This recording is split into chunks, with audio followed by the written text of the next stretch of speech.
आपके पास आपकी जन्म कुंडली नहीं है, जन्म कुंडली बनने के कोई आसार भी नहीं है और फिर भी आप चाहते हैं कि आपके पास आपकी अपनी एक ऐसी कुंडली हो जो आपके लिए उत्तम हो, तो इस कुंडली को कैसे बनाया जा सकता है और वो कैसी होगी? चलिए आज इसी पे चर्चा करते हैं। दोस्तों, कुंडली के कुछ अपने खास अहम मुद्दे होते हैं। इसी मुद्दों पर से हम आपके लिए एक ऐसी उत्तम कुंडली बनाएंगे जिसके जाप आपको उत्तम भाग्य की ओर ले जा सकते हैं। सबसे पहले एक बात देखिए, आपके सामने कुंडली पेश है। सिर्फ कुंडली का एक मानचित्र है, एक मैप है। इसमें जहां पर ल लिखा है, लाल अक्षर में ल, वो कुंडली का पहला स्थान है। किसी भी कुंडली का ये पहला स्थान होता है और ल मतलब कि लग्न, लग्न मतलब कि जोड़ना। आपकी कुंडली का पहला स्थान आपके जीवन को, आपके इस जीवन को आपके पूर्व जीवन के साथ जोड़ता है। मतलब कि वो आपके पिछले जन्म का और वर्तमान जन्म का योग करता है और इसे लग्न कहते हैं। किसी भी कुंडली का पहला स्थान लग्न स्थान होता है और यह दिखाने के लिए उसमें ल लिखा जाता है। कुंडली में पहले स्थान में एक नंबर लिखा हुआ है, एक क्रमांक लिखा हुआ है। ये राशि का क्रमांक है। किसी भी कुंडली में यह क्रमांक कोई भी हो सकता है। 1 से 12 राशियों तक लेकर 1 से 12 तक का कोई भी क्रमांक हो सकता है। यहाँ पे हम जो कि एक उत्तम कुंडली बनाने के लिए सोच रहे हैं, इसलिए नैसर्गिक स्थान में नैसर्गिक क्रम रखेंगे। मतलब कि पहले स्थान में पहला ही क्रमांक रखेंगे, दूसरे स्थान में दूसरा, तीसरे स्थान में तीसरा और इसी तरह चलते चलते 12वें स्थान में 12वां अंक हम रखेंगे। मतलब कि आपकी कुंडली का पहला स्थान पहली राशि का स्थान है और वो राशि है मेष, दूसरी वृषभ, तीसरी मिथुन, चौथी कर्क, पांचवी सिंह, छठी कन्या, सातवीं तुला, आठवीं वृश्चिक, नौवीं धनु, 10वीं मकर, 11वीं कुंभ और 12वीं मीन। 12 स्थानों की यह 12 राशियां आपकी कुंडली में 12 स्थानों में और नैसर्गिक स्थानों में ही रखी गई है। अब किसी भी कुंडली में जो मेष राशि है वो मंगल की राशि होती है, उसका स्वामी मंगल होता है और मेष राशि में सूर्य उच्च का होता है। मतलब कि मेष राशि में रहा हुआ सूर्य हमेशा अपना उच्च फल देता है।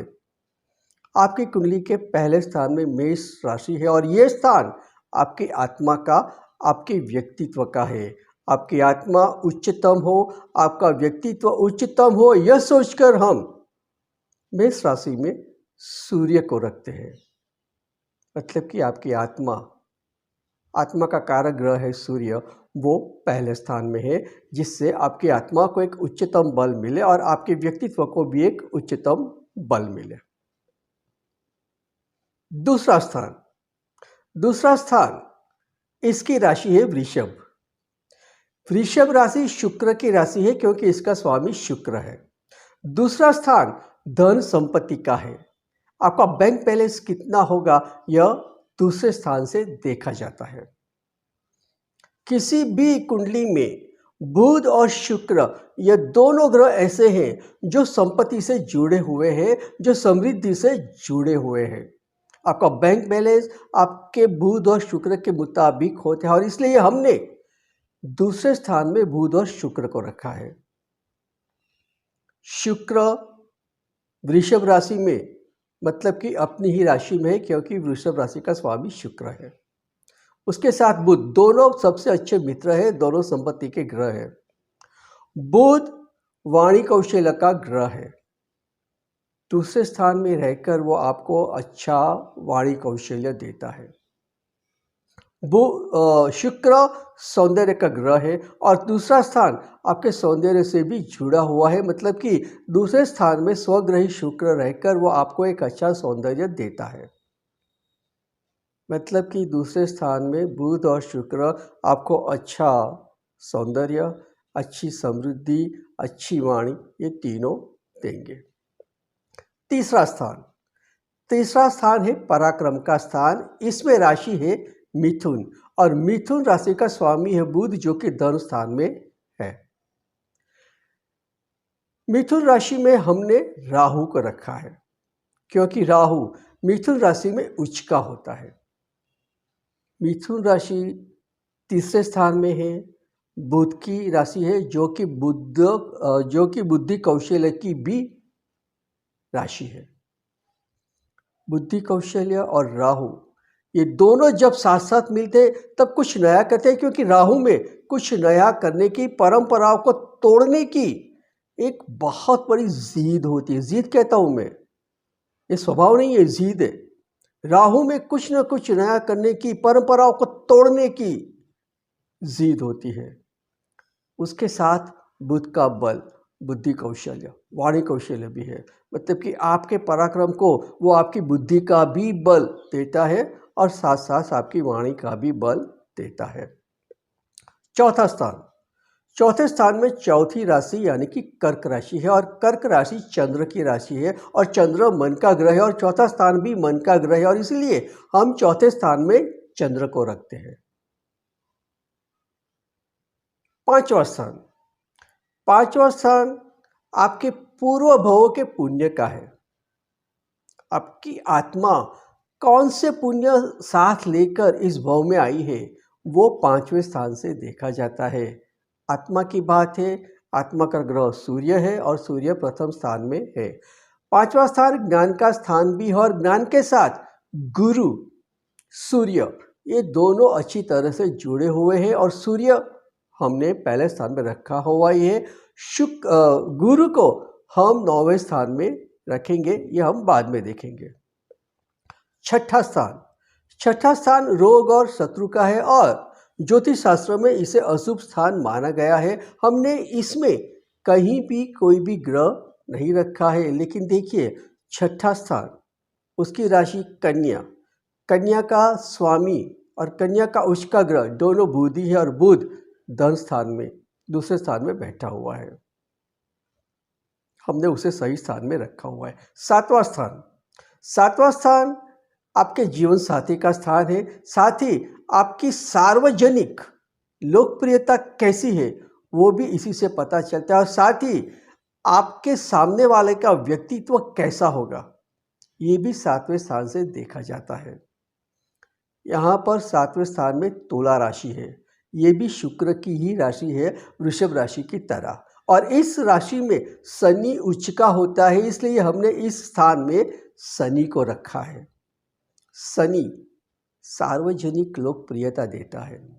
7वें स्थान में वैसे शनि शादी के लिए दोष खड़ा करता है, फिर भी क्योंकि ये शुक्र का घर है, तुला राशि शुक्र की राशि है, इसलिए ये शुक्र का घर है, और शुक्र प्यार का ग्रह है, संसार सुख का ग्रह है, वासना का ग्रह है, जीवन साथी के साथ आपके मानसिक और शारीरिक संबंधों का ग्रह है। शनि शुक्र के घर में रहकर आपके दुखों को कम करता है, बल्कि शुक्र जो आपकी संपत्ति देता है उसको शनि स्थिरता देता है, क्योंकि शनि स्थिरता का ग्रह है। आपके शादीशुदा जीवन को भी वह स्थिरता देता है, और इसलिए हमने 7वें स्थान में शनि को रखा है। 8वां स्थान मृत्यु का स्थान है। हम इस स्थान को इसलिए भी छोड़ देते हैं क्योंकि मृत्यु के साथ साथ वो अशुभ स्थान भी है ज्योतिष शास्त्र के हिसाब से। इसका स्वामी मंगल है, और इस मंगल को अशुभत्व से बचाने के लिए हम 9वें स्थान में रखते हैं, जो कि आपके भाग्य का, आपके धर्म का स्थान है। देखिए 9वां स्थान धर्म का भी है और भाग्य का भी है। धर्म का सबसे बड़ा ग्रह है गुरु। 9वें स्थान में धनु राशि है, और धनु राशि का स्वामी गुरु है, तो हमने यहाँ पे गुरु को रखा। गुरु के साथ मंगल को रखा, क्यों? क्योंकि गुरु और मंगल जब भी साथ होते हैं वो कुंडली को और कुंडली के स्वामी को, जातक को बहुत ही बड़ा आध्यात्मिक बल देते हैं। आप आध्यात्मिक धर्म गुरुओं की, आध्यात्मिक महापुरुषों की, परम पुरुषों की कुंडलियां देखेंगे तो उसमें गुरु और मंगल का संबंध कहीं ना कहीं अवश्य बनता हुआ दिखाई देगा। गुरु मंगल आपको आध्यात्मिक बल देते हैं और साथ में केतु भी है। केतु क्यों है? क्योंकि किसी भी कुंडली में केतु हमेशा राहु के ठीक सामने होता है। राहु इस कुंडली में तीसरे स्थान में है और तीसरे स्थान के ठीक सामने 9वां स्थान आता है। 9वें स्थान में केतु। केतु मोक्ष का कारक ग्रह है। धर्म और मोक्ष यहां पर हमने साथ रख दिए। ये हुआ 9वां स्थान। 10वां स्थान आपके कर्म का स्थान, 11वां स्थान आपके लाभ का स्थान और 12वां स्थान आपके शयन का स्थान। एक बात देखिए, हमने 1 से 9 स्थानों में, मतलब कि आपके जन्म से लेकर आपके भाग्य तक के स्थानों में सारे के सारे ग्रह रख दिए हैं। एक बात और, 9वां स्थान आपकी कुंडली में आपके धर्म पुरुषार्थ का स्थान है। 10वां स्थान आपकी कुंडली में आपके कर्म पुरुषार्थ का स्थान है। 11वां स्थान आपकी कुंडली में आपके काम पुरुषार्थ का स्थान है और 12वां स्थान आपकी कुंडली में आपके मोक्ष पुरुषार्थ का स्थान है। मतलब कि अंतिम चारों स्थान आपके धर्म, अर्थ, काम और मोक्ष के साथ जुड़े हुए हैं और इन स्थानों से जुड़े हुए ग्रह हमने आपके जन्म से लेकर भाग्य के स्थानों तक में किसी न किसी तरह अच्छे से अच्छे रख दिए हैं। इस तरह से बन गई है आपकी एक उत्तम कुंडली। ये बना दी है हमने आपके लिए आपकी उत्तम कुंडली। आपको इसी को अपनी जन्म कुंडली मानकर आगे बढ़ना है। आपको इसी के हिसाब से जाप करने हैं। जाप कैसे किए जाते हैं ये हम एक और वीडियो में आपको दिखाएंगे, लेकिन ये कुंडली आपकी सही कुंडली है, यही सोचकर आपको आगे बढ़ना है। एक और बात, मान लो कि आपकी अपनी जन्म कुंडली है, लेकिन उस कुंडली से आपको कोई खास लाभ नहीं मिल रहा है और आपको इस कुंडली का लाभ लेना है, तो कैसे? एक काम कीजिए, इस कुंडली को बनाइए और इस कुंडली के ठीक बीचों बीच मैंने यहाँ पे वो दिखाया है, अपनी जन्म कुंडली को रख दीजिए और फिर उस कुंडली के हिसाब से जो नई कुंडली है, जो उत्तम कुंडली है, उस हिसाब से अपने इस कुंडली के जाप कीजिए। जाप कैसे करने हैं, क्या करने, वो हम आपको अगले वीडियो में दिखाएंगे। लेकिन आप अपनी उत्तम कुंडली बिना किसी कुंडली के होते हुए भी बना सकते हैं या अपनी कुंडली के साथ साथ इस उत्तम कुंडली का लाभ ले सकते हैं या इस उत्तम कुंडली की मदद से आप अपनी कुंडली का भी लाभ उठा सकते हैं। उम्मीद है यह वीडियो आपको पसंद आया होगा। इसे लाइक कीजिए, शेयर कीजिए और अगर अब तक आपने हमारा चैनल सब्सक्राइब नहीं किया है तो कर लीजिए। अभी और भी बहुत कुछ बाकी है आपके लिए हमारे पास। Thank you for watching the video. Keep watching.